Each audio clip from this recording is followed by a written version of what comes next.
Alright guys, happy to come back again today. Hope you're doing well and enjoying your day so far. A crazy OpTic versus Boston series last night. Dashy has now given his perspective on the situation. Not especially impressed with the gameplay that he was faced with last night, but also Scrappy giving his thoughts on potential future teammates, saying that he will never again play with someone over 26 years of age. Apparently that is straight up older man territory. You get ill very often, and Scrappy doesn't want to go anywhere near it. What's going on here? Very well to join your thoughts in the comments below. Hit the like button if you enjoy. Subscribe if you're new as always. I greatly appreciate it. Big thanks to Underdog Fantasy as well for supporting today's content. You guys looking to get involved in daily fantasy sports, in all sorts of sports and esports, this is the place to be. There are some interesting games this evening. Vegas are trying to win their first map since picking up Asim, and that is possibly going to be a challenge. You've got the standard high-lower stuff. You've also got the rivals feature. So in this example, if Clayster's kills +3 is more than what Gwyn gets, then wins this particular example over map 1, 2, and 3. Ravens as well played this evening up against FaZe. That is going to be a rather difficult situation for them. So if you guys are looking to get involved and in any of the eligible regions, use the link in the description box below, code RAB.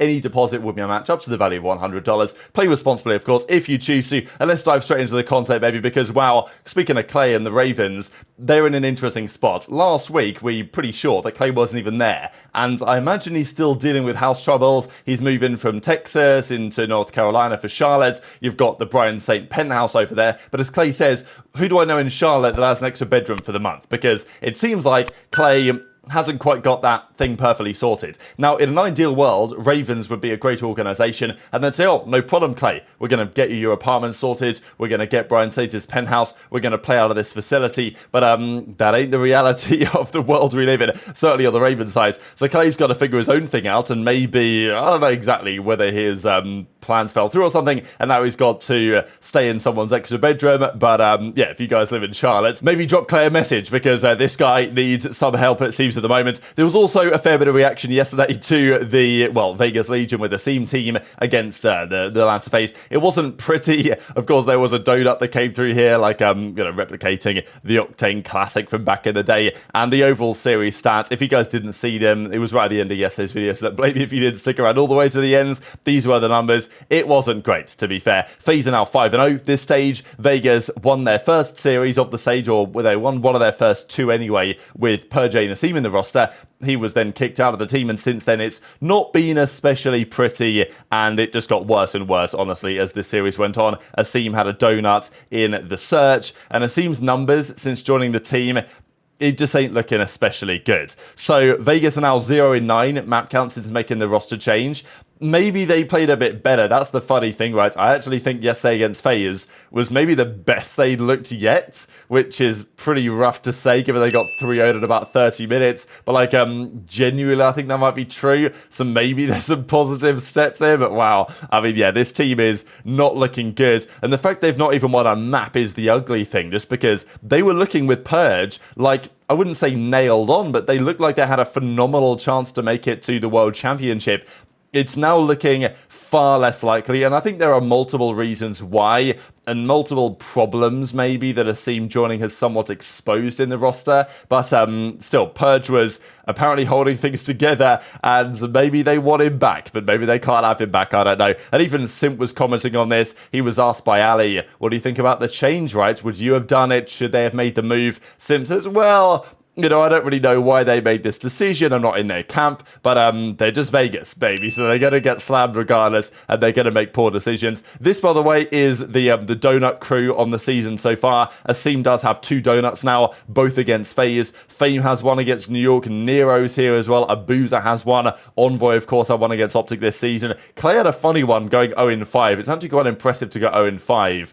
Because, of course, you got to lose 6 rounds, right? So, you know, one of those rounds you lost and stayed alive. So difficult to say what's next for this Vegas team, but if they don't win a map tonight, I feel like it's got to be chalked, right? And we said this when Asim joins the roster. If it doesn't work here, what is next to Asim? Is he going to get another chance in the league? Because he's had plenty of chances. He's been on lots of teams that have not performed. This is another one, and this is one of the worst yet. We've got to say it. So, yeah, if things turn around, then fine. But tonight isn't going to be that particularly easy. Simp as well, I got to say, maybe it is what Ake said on the reverse sweep a while ago, saying, like, FaZe have got to get cockier. They've got to just turn up the heats, because Simp should be a cocky player, right? Absolutely. This guy's unbelievable, but we don't necessarily see that all the time.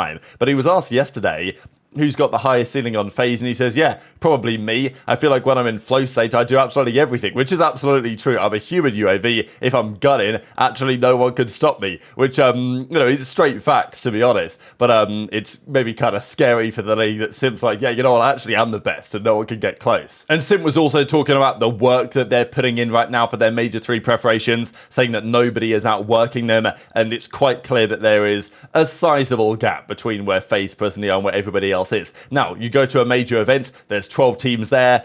Anyone can kind of win. Well, that usually is the case. This year, there's like maybe 2 or 3 teams that can win, and FaZe are most certainly one of them. But still, on a weekends basis, you never know. It's very difficult to win again and again. But I mean, FaZe, we've got 3 more events this year. FaZe are winning at least 2, as far as I'm concerned, on the way they're presently looking. But OpTic also played a series last night. It was a very strange one against the Boston Breach. There was drama before it even started with the Shawnee and Beans thing. Well, I guess we'll see maybe tonight whether there's any update on the Beans side, whether he can possibly play on the Sunday, because he's got this back injury, which sounds pretty concerning to me, to be honest, because, you know, if it's that bad you can't play, it's not just going to fix itself overnight, I wouldn't imagine. So, yeah, hopefully Beans is all right. But they played in the end with Shawnee in the roster, and they very nearly won the series. Boston Breach, arguably, they should have done in that game 4 6-star. They had their chances, to be fair. Game 5 as well. If Dashy doesn't clutch that 1v2, maybe it's a different story. But a very strange series. Kenny was checked out from start to finish because his game was messing up. Shotzzy says, what a series. And Dashy says, yeah, damage simulator, right? Because he actually broke the damage record this series, Dashy, with the MCW in hand.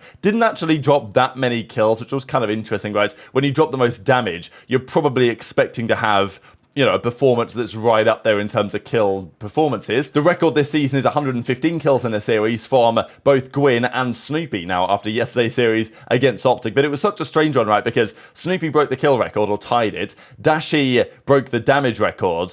But it's like, what was even going on the map half the time? So both teams are playing kind of strange. Boston, still, they're decent in respawns, but and OpTic were kind of lost in that control, it felt like at times. It was just a strange one. OpTic felt it was a strange one, and I think that JP called it an ugly series after the fact, and obviously Karma was talking about how he knew that it was going to go badly wrong when the decisions are being made on the servers, and that's exactly what happened. And we saw Pred explain it last night on what they were thinking, and it wasn't all that straight, to be clear. So 22k, 95 overall kills. I'm pretty sure he dropped in the end. But as you know, he goes on to discuss here about the shots and the ARs, because, well, Dashy was one of the lead proponents of getting the sub-barrel G8 on the rifle, and now TJ's like, damn, the MCW's killing like that. But obviously Dashy has to hit some good shots at the end of the day, but it definitely does feel to me that the meta right now is maybe not what people thought that it might be. Now, LAN can be a different story. There is quite often a thing where you go to LAN when the ping is down to 0. Some weapons tend to get better, some weapons tend to get marginally worse.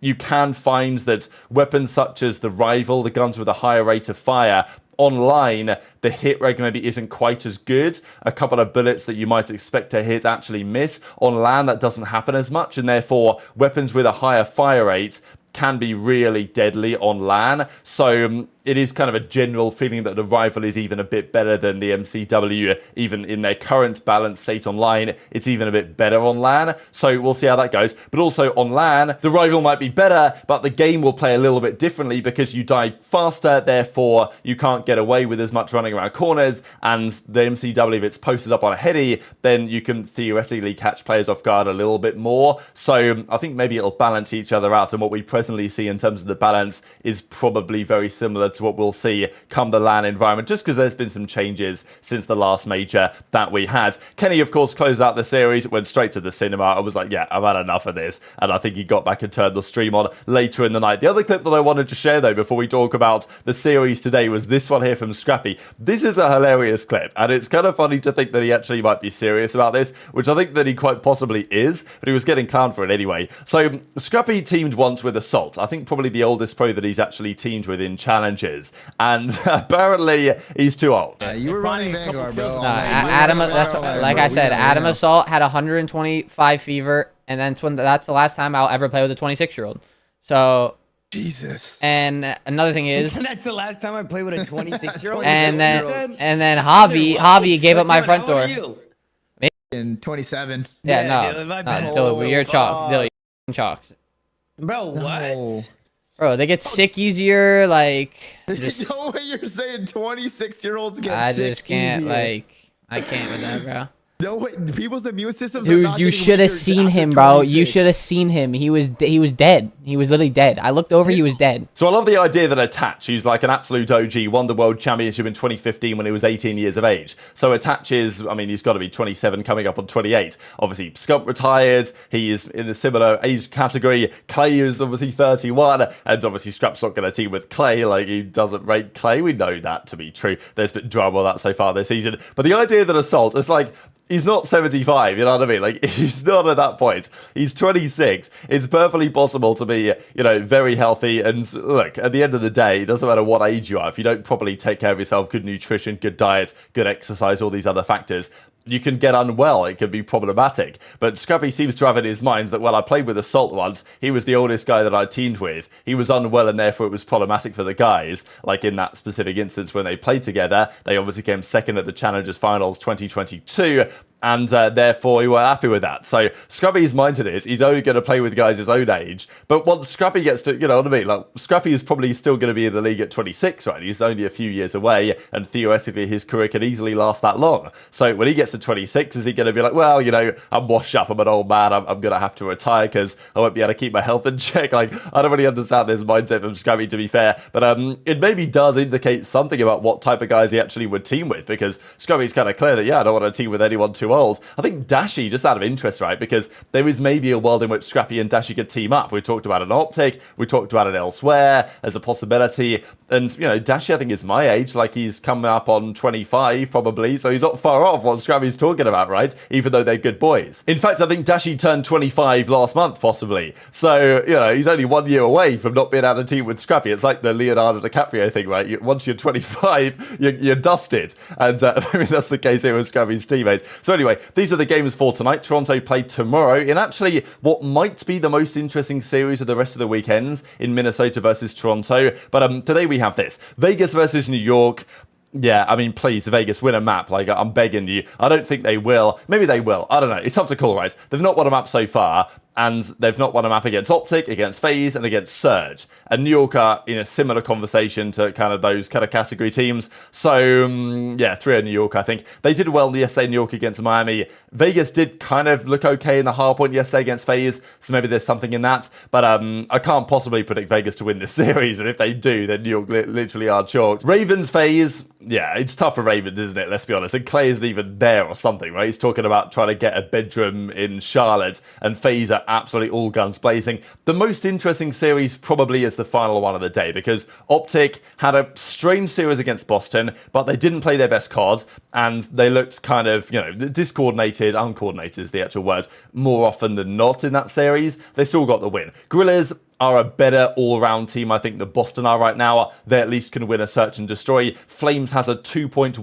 KD in Search and Destroy over the first couple of series that Gorillas have played. So it is going to be an interesting test for OpTic. You might not think it should be, but this is, I think, the series to watch. If OpTic play at the level that they should play at, it will be no problem. But if OpTic played like they did yesterday, then I think they are potentially vulnerable. But I think OpTic 3-1 I'm going to go for here. But very much interested in your thoughts in the comments. Hit the like button if you enjoyed. Subscribe if you're new. Take care, and I'll see you next time.